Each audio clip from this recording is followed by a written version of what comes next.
I think about one of our guys who volunteered to be a tunnel rat. Tunnel rats were guys that went down into those holes with probably a flashlight and a bayonet or a flashlight and a 45. And one of my guys named Frank said, I'll do it. And I just think it was one of the more daring roles in Vietnam because you didn't know what was down there. Could be booby traps, could be somebody waiting with a muzzle of a weapon pointed right at the entrance. You had no idea. And Frank went down time after time, brought up a lot of very useful stuff, papers, ordnance, equipment, and he survived it. I mean, it wasn't as though we lost him. Gutsy guy. I had a lot of respect for him. Wow.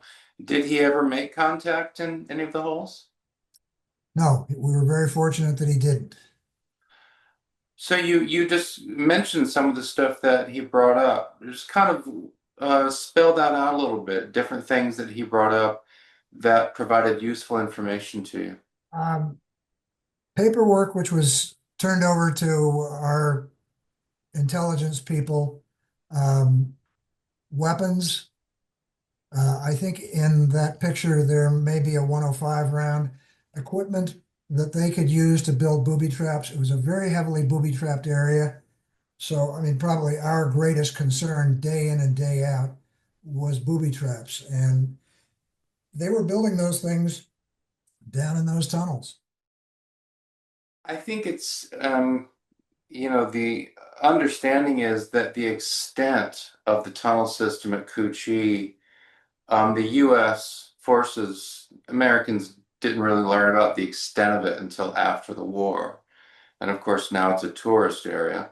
But at that time, I mean, did you have a sense that there was a lot of tunnel action going on in this area, in the region of Cu Chi? In the region, absolutely. We had a couple of operations where we were trying to get rid of tunnel complexes. We had no idea what was going on underneath the 25th Division base camp in Cu Chi.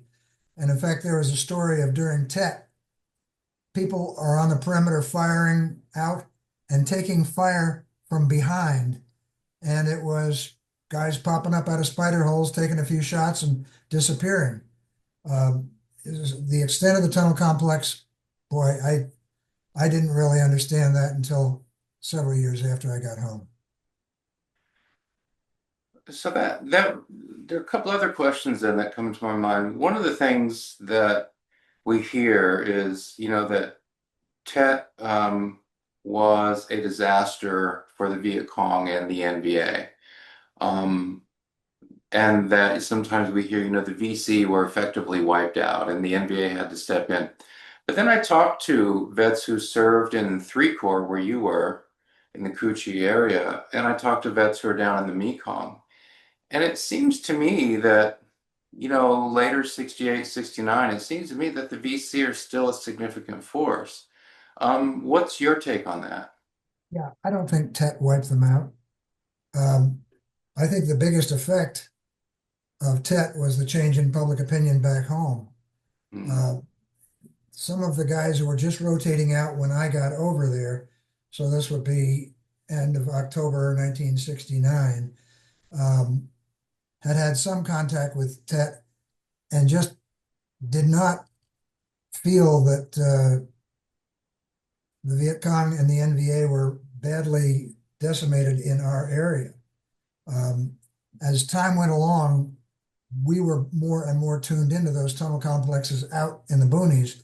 And in fact, we had one operation in an area called the Boileau Woods, and they had knowledge of a pretty elaborate tunnel complex, and they brought 3 Rome plows, very large bulldozers, and actually, I think there were 4, and they would work in pairs, and between each pair of bulldozers was this enormous chain that they would just drag along the ground and knock over all of the foliage.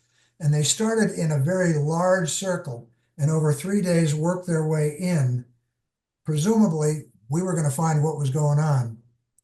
And what was ironic about it was when they got done, We found one dead body, and that was it. That was it.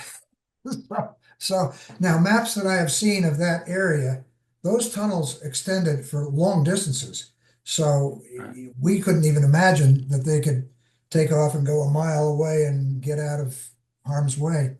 But I really marveled at the ingenuity that we saw in those tunnels.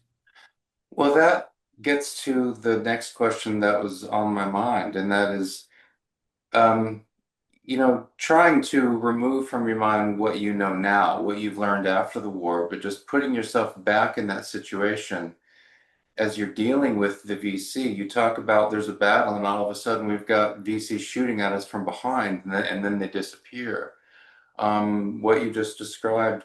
What was your assessment at the time after being there for 6, 7, 8 months? What was your assessment of the VC I of the came to fighting force? understand the depth of commitment that those guys had to saving their country. And the comparison, really, in my mind, was the morale of our people in a foreign country. At the stage that I was there, we pretty much knew we were not going to win. We were not fighting to win. So we were pitted against an enemy force that was totally committed to saving their country. And that became obvious to me. I saw that from the get-go. Now, I would exclude the South Vietnamese army guys from that because I don't think they really knew what they were there for. You But mean the Arvins? The Viet Cong and the NVA, totally committed. Well, so you were just referring to the Arvins. Did you wonder at the time? I mean, because in the case of the Viet Cong and the Arvins, we're talking about South Vietnamese. We're not even talking about cultural or linguistic differences between North and South. We're talking about South Vietnamese. On the one side, an incredible amount of commitment and perseverance. On the other side, usually what you hear from vets is we didn't get the feeling these guys were committed.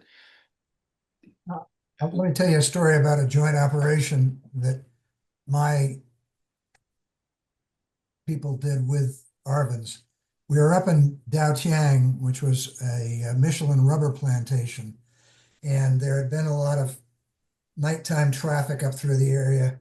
So I was assigned, in addition to my ambush patrol, which was 6, 7 guys, another 6 or 7 guys who were Arvins. And so we go out just before dark, do a temporary setup, see where we're going to set up, wait until dark, move into our setup position, get everybody ready. Everybody's in position. Suddenly there's music coming from a transistor radio. I get up, go down the line to where the Arvins are, and some guy has a little transistor radio the size of a pack of cigarettes. And the guy next to him says to me, "Him too much music." I said, "Yeah, yeah." So we get up, reposition ourselves to a new location, get everybody set up again. And sometime shortly thereafter, there's a single gunshot. I go running down the line to see where we are. And the guy jumps up out of his concealed position, runs into what was his fire zone, picks up a chicken he has just shot, and brings it back and says to me something like "buku food" or something like that. I called into our headquarters. I said, "We've compromised our site twice. We're coming back in." So that was my only joint ambush with the Arvins. And as you can see, it wasn't a smashing success. Wow. Suppose when things are a little quiet after you've been there for a while, let's say, a week or two after you experience this, some PFC comes up to you and asks you, what's the deal? Because the Viet Cong seem to be in this fight, and the Arvins seem not to be very much in this fight. How does this make sense, Sergeant? What do you suppose you would have said at the time? I, I'm trying to think if that question was ever asked. Hmm. I think we all understood pretty much where things were as far as conduct of the war. I don't think we talked about it a lot because that would compromise us in some fashion in pursuing what we had to do. Wow. My first ambush patrol, It was the day I got out to my unit. I had been trucked on a convoy from, I think, Tay Ninh out to where my people were, which was an artillery donut out in the middle of nowhere. And I get out of the truck and go over to somebody said, "That's your first sergeant." And I go over to him to report, and he says, "All right, you're taking an ambush patrol out at 1500 hours." No, no, I'm sorry. 5 p.m. Your ambush patrol will meet you at the perimeter at 1700 hours. I stash my stuff, try to figure out what's going on. I don't even know who my guys are. I form up with this group of people. There is among the group a dog and his handler.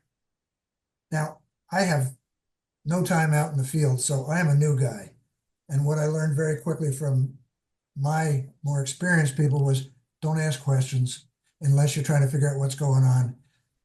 Just go with the flow. So we go out, and we're probably supposed to go a couple thousand meters out in one direction. We're in pretty open land, and one of the squad leader, who would be under me, said, "Sarge, we're going to set up here on this rice paddy dike on the far side where we're protected from fire behind us." And he said, "Okay, tell me why the dog is here." He said, "The dog is here to allow us to get a good night's sleep tonight. The dog will be on duty throughout the night." Oh. And I thought, what is going on here?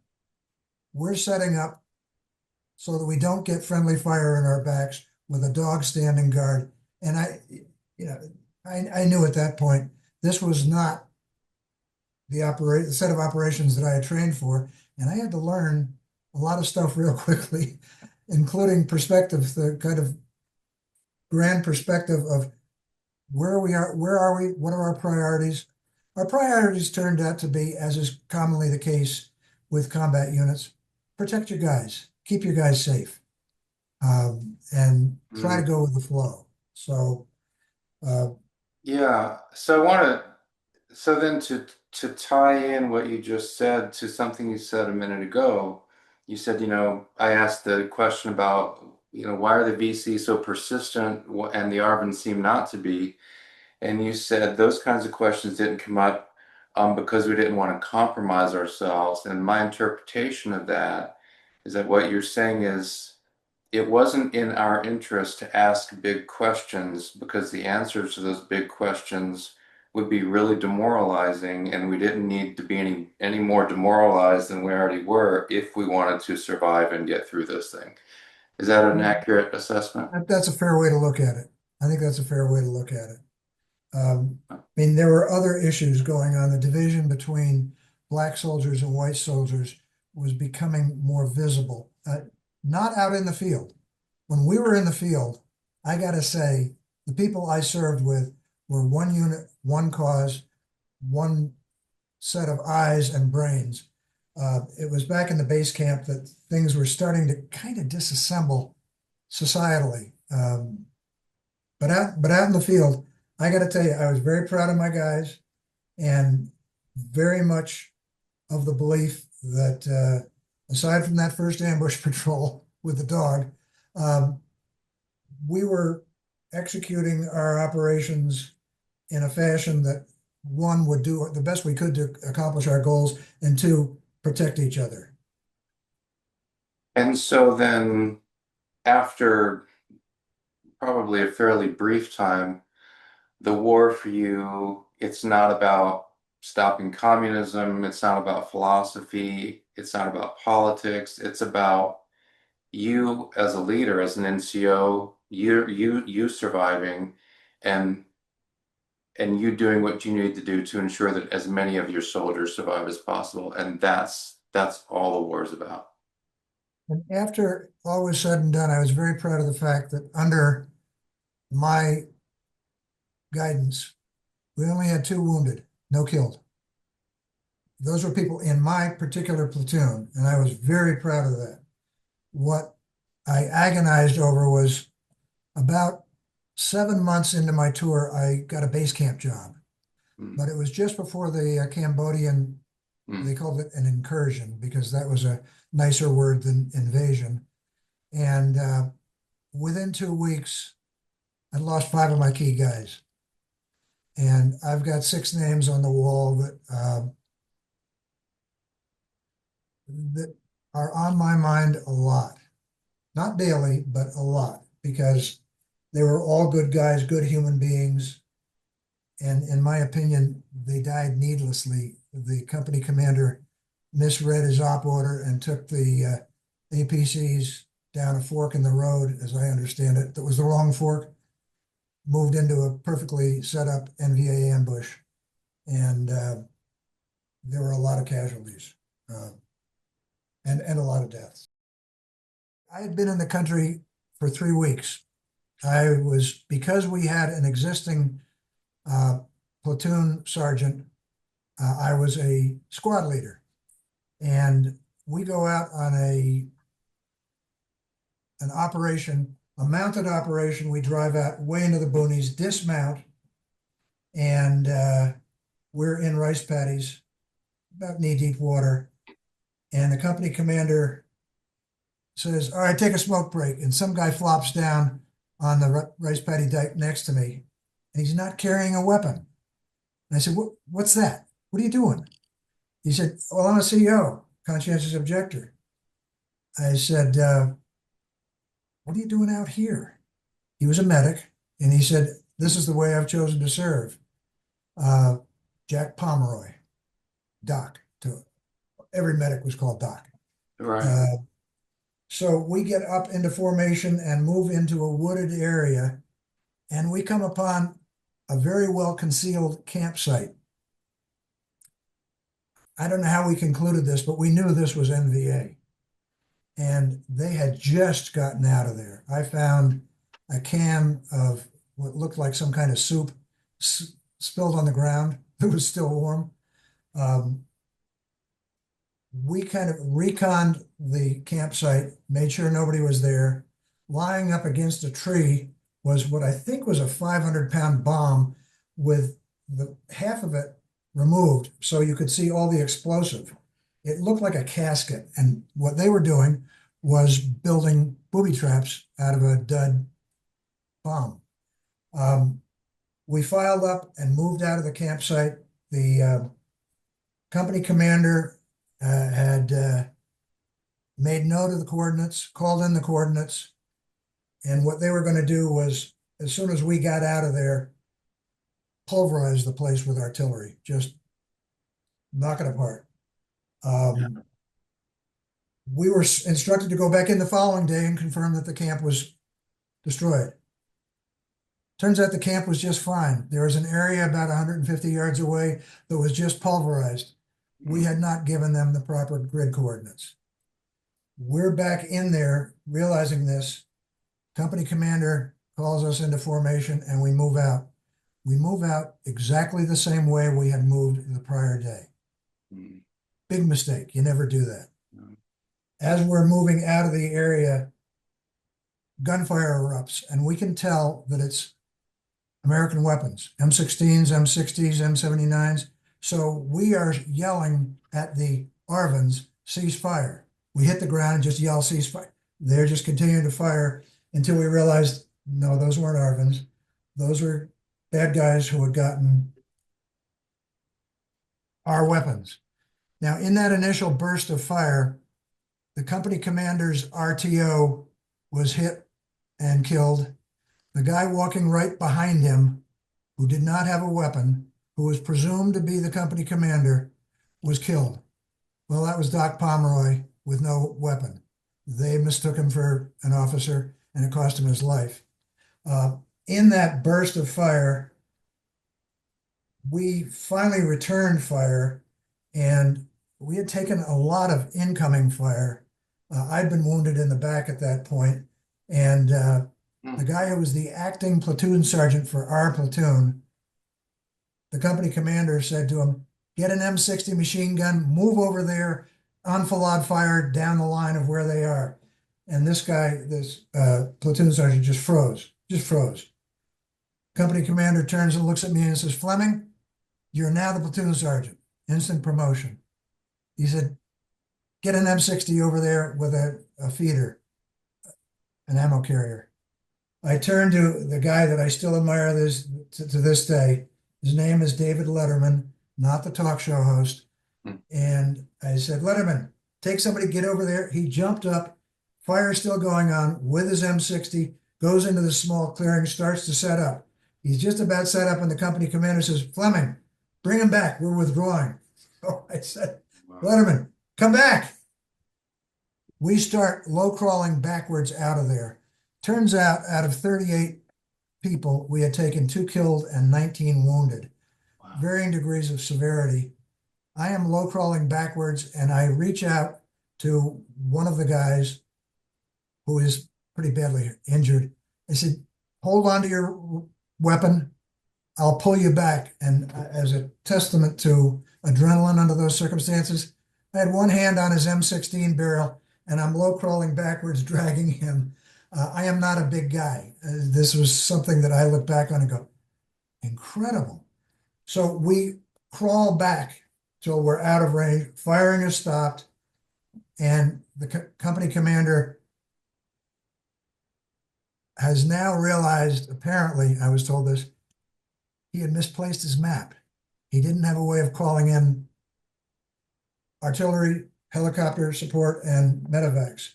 He did find his map, and we would continue to withdraw in kind of a messy mob of people. He comes back and he says, Fleming, you got the rear. Take the rear. So I'm realizing, I think I'm becoming his utility guy for whatever remains. I've got like 4 guys' rifles over my shoulder, plus my own, plus a little shrapnel wound in the back. And I'm our rear guard. And we keep traveling and traveling and traveling. We finally hit an opening, and medevacs can come in, and they come in. There were 2 of them. One of them drops down what was called a jungle penetrator, and it's a pod that opens up into 4 seats. And we put guys on that, including my platoon's second lieutenant, who just about passed out from the pain when he sat on that penetrator. So I was now apparently the platoon leader. So, but I was still backing up rear guard. The first chopper fills to the point of absolute maximum capacity. Second chopper comes in, and not all of us were going to be medevac. Some of our wounds were not serious. He loads up, and we got 4 more people on the ground. He says, I'm sending it down again. Bring him up. He took 4 guys that statistically he couldn't take. The specs on the chopper did not allow that. He took them out. So we had all of our seriously wounded out. And incidentally, I got to tell you, those medevac pilots were my heroes in the war. I just unarmed helicopters going into the worst possible circumstances to bring out people who desperately needed medical attention. So they depart with our seriously wounded, and we continue out heading away from the ambush site. It's now late in the afternoon. It's starting to get dark. And the rule of thumb over there was daylight belongs to us, the night belongs to Charlie. Well, we wanted to get the hell out of there before nightfall. We come out into an open area where they can now bring in Hueys to pick us up. The company commander needs somebody to bring in the Hueys. Fleming, get out there and bring in the Hueys. So I give some of the guys the 4 weapons I'm carrying, and I get out there and I'm bringing them in and I'm backing up, and I've got my rifle just on its strap over my shoulder. I take a step back and fall into something underwater, and I can't tell what it is. Is it a well? But the muzzle of my M16 is keeping me from going down further. I scramble out of the water, and by this time, the Hueys are all getting ready to take off. I lunge forward into the first one. I am wet as an otter from being underwater, and he takes off, and he banks, and I start to slide towards the door, so I'm holding on to the pedestal of the co-pilot's seat as we get out of there. We got everybody out safely. The two guys that we left, we felt very badly about. You don't leave guys behind. This was not a good couple days for this company commander. And one of our sister companies went in the next day to get the two guys' remains and bring them out. And we were in a logger site, and somebody from one of the other from that company said, "Hey, we just brought the stiffs in." One of my guys went over to him and said, "Those aren't stiffs. Those are our buddies." So that relationship sustained itself even after death.